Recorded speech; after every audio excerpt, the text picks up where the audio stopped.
महाराष्ट्र की राजधानी मुंबई के महापे इलाके में 6 मई 2017 को एक नाले से तेज और बेहद गंदी बदबू आ रही थी। जो भी उस रास्ते से गुजरता वह इस भयानक बदबू को साफ महसूस कर रहा था। बदबू इतनी तेज थी कि आसपास के लोग इकट्ठा होने लगे। जब कुछ लोगों ने नाले में ध्यान से देखा तो उन्होंने उनमें से एक बड़ा प्लास्टिक का बैग पड़ा हुआ दिखा। बदबू उसी बैग से आ रही थी जैसे किसी सड़ी हुई बॉडी पार्ट से आती है। स्थानीय लोगों ने तुरंत पुलिस को कॉल किया। कुछ ही देर में मुंबई पुलिस मौके पर पहुंचती है। पुलिस ने बैग को नाले से बाहर निकलवाया और जब उस बैग को खोला तो वहां मौजूद सभी लोगों के होश उड़ गए। उस बैग में एक मानव शरीर का कटा हुआ धड़ मिला, जिसके न तो हाथ थे, ना ही पैर और ना ही सिर। सिर्फ धड़ को प्लास्टिक बैग में लपेटकर वहां फेंका गया था। बैग में कोई पहचान पत्र या सबूत नहीं मिला जिससे कि मृतक की पहचान हो सके, लेकिन पुलिस ने गौर किया कि धड़ के कंधे पर गणेश जी का टैटू बना हुआ। इसी से पुलिस को पहला क्लू मिलता है। संभवतः मृतका हिंदू धर्म से थी और वह मुंबई से थी। जैसा कि सभी जानते हैं कि मुंबई में गणेश भगवान की बहुत मान्यता है और कई लोग उनका टैटू भी बनवाते हैं। अब पुलिस के सामने सबसे बड़ा सवाल था कि यह लड़की कौन है और इनकी हत्या किसने की। नमस्कार दोस्तों, दिल से स्वागत है आपका एक और सच्ची और रहस्यमय क्राइम स्टोरी में। तो चलिए सच की परतें खोलते हैं परत दर परत। पुलिस ने तुरंत उसी नाले में सर्च ऑपरेशन शुरू किया, इस उम्मीद में कि हो सकता है कि शरीर के बाकी हिस्से भी वहीं मिल जाए। लेकिन कई घंटों की कोशिश के बावजूद नाले से शरीर का कोई भी हिस्सा नहीं मिला। फिर पुलिस ने धड़ को पोस्टमार्टम के लिए भेज दिया और टैटू और कपड़ों की तस्वीर खींचकर अगले दिन के अखबार में छपवा दिया ताकि कोई पहचान कर सके। 7 मई 2017 यानी अगली सुबह ये खबर पूरे मुंबई में आग की तरह फैल जाती है। फिर भी कोई सामने नहीं आता है। 8 मई भी गुजर जाता है, लेकिन सबको पहचानने के लिए कोई दावा नहीं किया था अभी तक। इसी बीच पुलिस ने मुंबई के सभी थानों में मिसिंग पर्सन रिपोर्ट्स की जांच शुरू की। खास तौर से पिछले 48 से 72 घंटों के भीतर दर्ज शिकायतों को ध्यान से देखा गया। 9 मई 2017 को पुलिस स्टेशन में कविता डुडे और गणेश डुडे नाम के दो भाई बहन पहुंचे। उन्होंने बताया कि अखबार में जो तस्वीरें छपी है उन्हें देखकर शक हुआ कि यह उनकी छोटी बहन प्रियंका डुडे हो सकती है, जो कि 5 मई से लापता है। उन्होंने यह भी बताया कि प्रियंका के कंधे पर बिल्कुल वैसा ही गणेश जी का टैटू था। पुलिस ने उन्हें बॉडी पार्ट के टुकड़े और वह कपड़े दिखाए जिसमें शरीर को लपेटा गया था।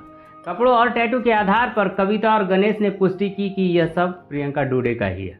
फिर उन्होंने पुलिस को बताया कि प्रियंका की शादी 23 अप्रैल 2017 को सिद्धेश गौरव नाम के लड़के से हुआ था। यह लव मैरिज थी और शादी के बाद वह बरेली स्थित ससुराल में रहने लगी। शादी के 2 दिन बाद जब प्रियंका अपने मायके आई तो उसने भाई और बहन को बताया कि ससुराल वाले उन्हें मारते पीटते हैं और उनका बर्ताव ठीक नहीं है। इसके बावजूद वह दोबारा ससुराल चली गई। 4 मई 2017 को प्रियंका ने आखिरी बार कविता से बात की थी, लेकिन 5 मई से संपर्क पूरी तरह बंद हो गया। 6 मई को जब कविता ने सिद्धेश को फोन किया तो वह टाल मटोल करने लगा और कोई साफ जवाब नहीं दे रहा था। इसी कारण कविता और गणेश को शक हुआ कि प्रियंका के ससुराल वालों का इस हत्या में हाथ हो सकता है। अब पुलिस ने जांच का रुख प्रियंका के ससुराल की तरफ मोड़ा और उनकी टीम सिद्धेश के घर बरेली पहुंची। वहां उन्होंने प्रियंका के पति सिद्धेश, उसकी मां माधुरी और उसके पिता से पूछताछ शुरू की। जब पुलिस ने प्रियंका डुडे के ससुराल वालों से पूछताछ की तो उनकी बातों से ऐसा लग रहा था जैसे वह सच में प्रियंका की गुमशुदगी से परेशान है। उन्होंने बताया कि उन्होंने खुद ही पास के थाने में उसकी मिसिंग रिपोर्ट दर्ज करवाई। जब पुलिस ने यह रिपोर्ट क्रॉस चेक की तो यह बात सच निकली, यानी प्रियंका के भाई बहन कविता और गणेश के शक के बावजूद पुलिस को उसके ससुराल वालों पर सीधे तौर पे कोई संदेह नहीं हुआ। लेकिन केस में कोई ठोस कड़ी न मिलने पर पुलिस ने प्रियंका और उसके पति सिद्धेश गौरव की पर्सनल हिस्ट्री की जांच शुरू की। जांच में पता चला कि प्रियंका के माता पिता का पहले ही निधन हो चुका है और उसकी परवरिश उसके बड़े भाई गणेश और उसकी बड़ी बहन कविता ने ही की थी। वे ही उसे पढ़ा रहे थे और आगे बढ़ा रहे थे। 3 साल पहले यानी 2014 में प्रियंका की कॉलेज में सिद्धेश से मुलाकात हुई। मुलाकात दोस्ती में बदली और दोस्ती प्यार में। प्यार जल्द ही इतना गहरा हो गया कि वे लोग एक दूसरे के साथ पति पत्नी के जैसे रिश्ते जीना शुरू कर दिए। उसके बीच शारीरिक संबंध भी बन चुके थे। कुछ समय बाद दोनों ने शादी करने का फैसला किया। प्रियंका ने अपने भाई बहन को इस रिश्ते के बारे में बताया, जिन्होंने उसे समर्थन दिया। लेकिन जब सिद्धेश ने अपने घर वालों को बताया तो वहाँ हालात पूरे उल्टे थे।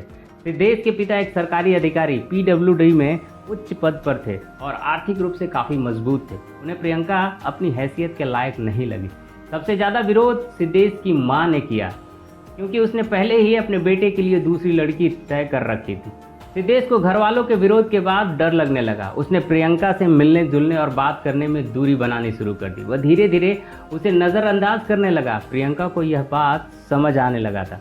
एक दिन उसने सिद्धेश को बुलाकर कहा, जब तुम्हारे घर वाले शादी के लिए तैयार नहीं है तो हम भाग कर शादी कर लेते हैं। लेकिन सिद्धेश ने साफ मना कर दिया।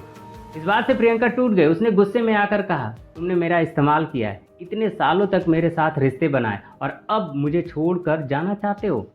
अगर तुम मुझसे शादी नहीं करोगे तो मैं तुम्हारे ऊपर रेप का झूठा केस करके तुम्हें जेल भिजवा दूंगी।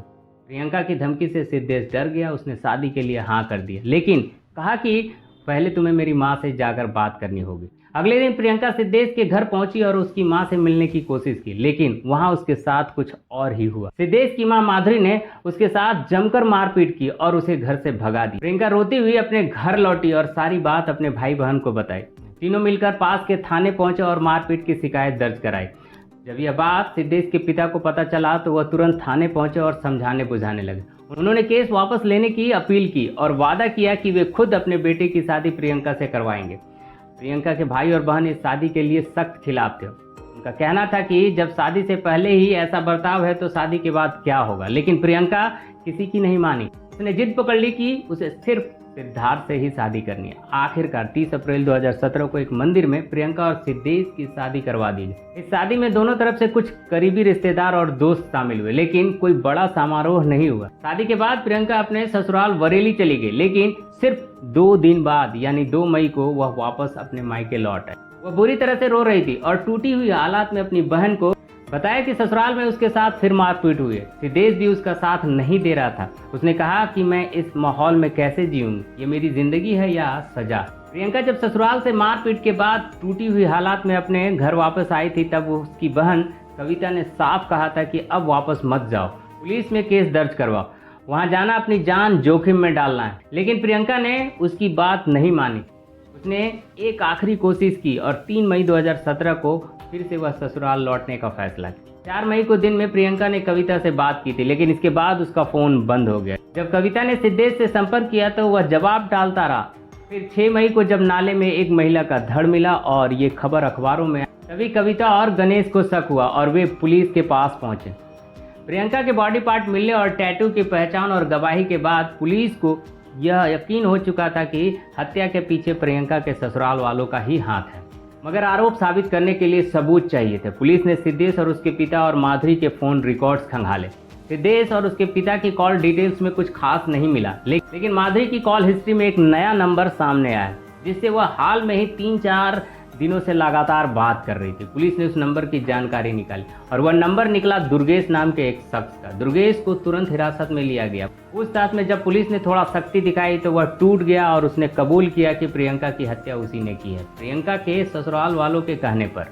पुलिस को पता चला कि दुर्गेश पहले से ही एक अपराधी है और उस पर कई केस दर्ज हैं। अब सारी कड़ियां जुड़ने लगी। पुलिस ने बिना देरी किए प्रियंका के पति सिद्धेश, उसके ससुर और सास माधुरी को गिरफ्तार कर लिया। हत्याकांड की कहानी अब साफ हो चुकी थी। जब प्रियंका 3 मई को वापस ससुराल लौटी, तभी से उसके खिलाफ साजिश रच दी गई थी। सास माधुरी ने तय किया था कि प्रियंका को अब हमेशा के लिए रास्ते से हटाना है। इसके लिए उसने दुर्गेश को 1 लाख की सुपारी दी, जिसमें से 40,000 एडवांस दिए। 4 मई की रात जब प्रियंका अपने कमरे में सो रही थी तो दुर्गेश घर में दाखिल हुआ। उसने तकिए से प्रियंका का गला घोंटकर उसकी हत्या कर दी। उस वक्त प्रियंका के पति सिद्धेश, सास माधुरी और ससुर सभी वहीं मौजूद थे और उन्होंने इस कत्ल में सीधी मदद की थी। इसके बाद दुर्गेश ने अपने साथी विशाल को बुलाया, जो ब्लैक सेंट्रो कार में आया। दोनों ने मिलकर प्रियंका की बॉडी के 11 टुकड़े किए और हर टुकड़े को अलग अलग पॉलीथीन में बांधा।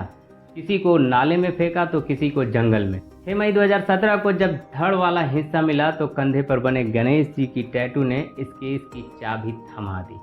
दुर्गेश और विशाल की निशानदेही पर प्रियंका के शरीर के बाकी हिस्से भी बरामद कर लिए गए। पुलिस ने इस जघन्य अपराध में 5 लोगों को मुख्य आरोपी बनाया। पति सिद्धेश गौरव, सास माधुरी, ससुर और सुपारी किलर दुर्गेश और उसका साथी विशाल।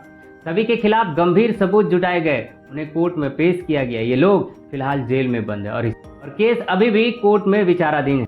इस केस ने एक कटु सच्चाई उजागर, चाहे आप जितना भी सच्चा प्यार कर लो, अगर वो इंसान स्वार्थी निकला तो वक्त पड़ने पर आपको मिटाने में हिचकिचा नहीं सकता है। सिद्धेश ने 4 साल तक प्रियंका के साथ रिश्ते निभाए, उससे सब कुछ लिया और फिर उसका साथ छोड़कर उसे मौत के हवाले कर दिया। प्रियंका की भी एक चूक थी, उसने खतरे को पहचानने के बाद भी वापस जाना चुना। अगर उस वक्त वो खुद के लिए खड़ी हो जाती तो शायद आज जिंदा होती। अगर आप किसी रिश्ते में डर महसूस कर रहे हैं, अगर आपको लग रहा है कि आगे जाकर कुछ बुरा हो सकता है, तो 2 कदम पीछे हट जाना कायरता नहीं, समझदारी है। अपनी जिंदगी की कीमत किसी रिश्ते से ज्यादा होती है। तो दोस्तों, ये थी आज की डार्क रियलिटी। अगर आप या आपके परिवार में कोई प्रियंका की जगह होते तो क्या ससुराल वापस जाते या जान बचाने के लिए सब कुछ छोड़ देते? अपना ओपिनियन कमेंट में बताइएगा। और अगर आपको ऐसी क्राइम स्टोरीज पसंद है तो चैनल को सब्सक्राइब जरूर करिएगा। मिलते हैं अगले एपिसोड में। जय हिंद।